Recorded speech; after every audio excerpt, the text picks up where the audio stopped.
Alright, so I think this is where we left off on the last video. Correct me if I'm wrong, but I think that this is where we need to start on the second video. So for part B, it says, in formulating hypotheses for a statistical test of significance, the null hypothesis is often, and it gives you the statements there, the null hypothesis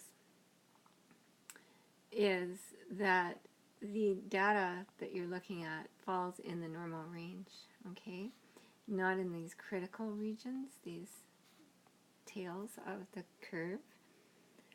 And in statistics, we kind of consider that as the two things being equal, that there's no significant difference between them. And so when you're looking at the statements here, the one that makes the most sense to me is B, a statement of no effect or no difference.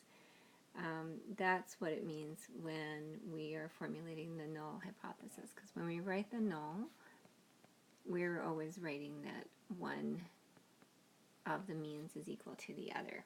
And so that's what they're getting at, I think, in that question, okay? For part C, it says the p-value of a test of null hypothesis is, and so what they're saying there is the p-value is the probability that the null hypothesis is false. That's the first question.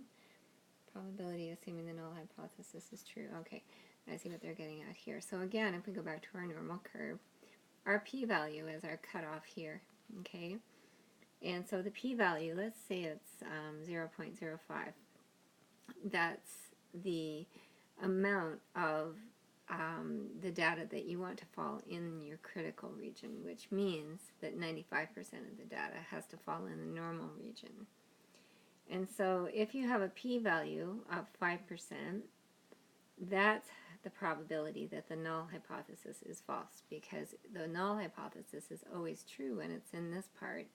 If it's in the other parts, it's false. And so that's what they're getting at with that question.